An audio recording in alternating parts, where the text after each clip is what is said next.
Welcome back to the studio with myself, Apothony, Jintan, and Rocket X. Brave versus Spaceship Samurai, two TFI core teams, team that we are expecting to see a lot of this year. Two kind of subtle variations. I think the main difference being that Spaceship Samurai didn't elect to bring a logistics ship. Jintan, do you want to speak a little about the subtle differences between the comps there? Yeah, for the main part of it, just looks like Spaceship Samurai committed Sudoku and decided not to bring any reps to their fight. It's an interesting move in such a small scale of combat, isn't it? It really is, but they did bring a slightly stronger support core. They brought the Phobos and the Blackbird, so I believe the intent there was probably just to jam out the logistics and use the heavier tackle of the Phobos to help keep everything, keep effectively a defensive sphere around their own tackle, which seemed to be very long range fit, as opposed to the autocannon and pulse setups we're normally seeing on these Zipples and Confessors. So, I mean, Rocket X, would you prefer a logistics ship or a Blackbird and a Phobos? Well, I mean, I'd definitely go for logistics. I mean, it gives you some form of sustainability. I mean, even though you've got a 10v10 sort of situation, the fight could still last several minutes, a while within that time frame. So you're going to need something to keep you alive during that. You can't really just rely on buffer. So definitely, I'd say Logi is definitely the way to go. I mean, the other decision that they made was to bring a Blackbird instead of Logi, which we saw was effective when they killed the first Confessor, but after that we didn't really see much, and it seemed to prefer to jam the opposing T3 destroyers as opposed to the logistics. After the first TFI went down, we didn't really see a lot more progress made by Spaceship Samurai at all. Do you think that Blackbird was maybe trying to escape? It had been tackled by some of those T3Ds and then needed to try and jam them out to get away? Yeah, definitely. Yeah. Because T3 destroyers make very good tackle ships in this kind of situation. They're not quite as squishy as frigates. They have that bit more tank, but they are a little bigger, so they do get hit easier. It's harder to kite with them as such. Now, Jin, we saw that Brave chose to go through the TFIs first. They went after the biggest EHP ships, taking as much damage off the field as quickly as possible. Do you think that's a good primary call in that situation, or would you think quickly blap the Blackbird and then get back on the damage? I definitely think that quickly blapping the Blackbird would have been the best option. But I do understand their thought behind it. Obviously, they were thinking of the rep drones, the heavy rep drones that Fleet Typhoons bring. It's one of those hidden statistics you don't often see mentioned in the AT, that the Fleet Typhoon can use 5 heavy rep drones, and that is a lot of repping power, even if it's only a T1 set. So trying to kill that Typhoon means that you've only got one set of heavy rep drones repping it up. So perhaps they were concerned about their application on smaller targets like the Blackbird.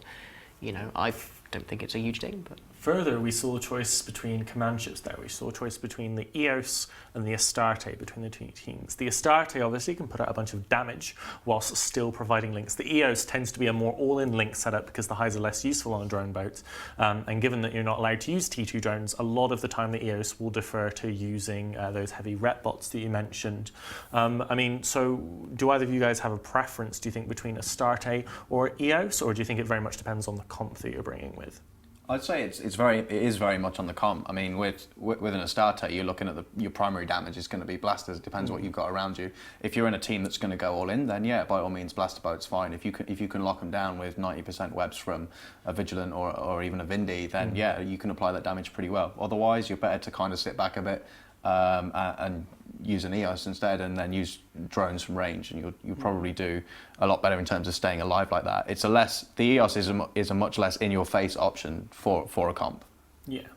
Astarte every time, just smash them. Fantastic. So we speak a lot, and the terminology we use the Alliance tournament can sometimes be a bit esoteric. So for example, we've mentioned a couple times today control, the idea of control. Now a lot of people watching the stream may not necessarily know what control means. So Jim, would you give us a very brief primer on what control is, i.e. not bludgeoning each other to death with damage? Yeah, control is a very interesting part of the Alliance tournament meta, and it encompasses 2 different aspects that are often kind of intertwined, and that's range control through things like webs, scrams, hick points. To some degree, newts also do this because you can turn off someone's prop mod, or you can stop someone from being able to run a sensor booster and lock you. And it also encompasses damps, because if you're damped out, you can't lock. This is something we saw a lot in previous tournaments, where they'd use range control in the form of damps to stop your enemy from being able to apply to you. And that led to the golem meta, which was very interesting. But no, and the other one is pure E-war control. Things like target painters, things like ECM, things like even tracking disruptors. They help control the range as well, but just in a very different way. ECM just is either you can lock normally or you can't lock at all. It's a very hard thing, but it applies much more effectively to things that have a high strength high anti-control values. Things like logistics, things like heavy interdictors, things like battleships. ECM is vastly more effective against them than standard range control would be. Yeah. So I mean, control is a massive part of the equation. I think that a lot of teams, even very good teams, still have a lot to learn when it comes to how to use control and what does it imply, and sometimes being controlled when you don't realize it. If you take the example of bombers, bombers do a lot of DPS but only to large targets, which means a lot of people think that when you put your primary DPS on a target, say you're shooting a Swipple for example, a lot of teams will put the bombers on the Swipple. They're going to apply no damage to the Swipple. But if you have the bombers shoot a big thing, like a Navy Scorp or a Balgorn or whatever big ships you have, you'll apply full damage to them. And even if you're not shooting the Swipple, you are forcing the logistics to rep the large ship for a lot more damage, and then that means that you are pulling reps from the small target. So by proxy, you're still effectively doing damage to that smaller target by shooting something else. Yeah, almost all mid-tier teams, for that reason, will use a secondary target caller or someone specifically to herd the sheep that are the support onto the right thing, because obviously you've got to say, okay, these 5 Zwippers coming in for our Logi, but we need every single one of them tackled. You've got to organise that, and you've got to think about that as the match is starting. It's one of the reasons why the AT is so intense, because you have a huge burst of information the second you land on grid, and about 2 to 5 minutes to react to it. Okay. Well, let's start talking about the next match that we have today. It's going to be the Afterlife versus Psychotic Tendencies. This is a very good match. The Afterlife, extraordinarily strong Alliance tournament team. Rocket, why don't you tell us a little bit about who Tissue are on Tranquility? Well, Tissue is still, to my knowledge, led by Lex Arson. They like their memes, definitely. A lot of them have come from all sorts of places. Ex-Black Legion, a fair few of them are. Yes. A lot of them have been in and out of PL. Various other kind of big names as well. They fly high-end doctrines. They'll fly a lot of T3s. They have a decent capital fleet as well.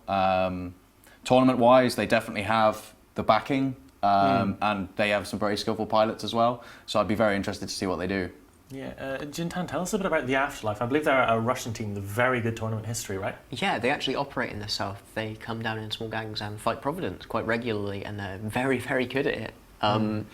They're predominantly known for very good kiting on TQ. They're one of those elite Russian small gang things that you hear quite a lot about. They sit in an NPC null region, wait for a big blob to roll through, and then pick apart the pieces. So they're very good at understanding this control that we talked about before.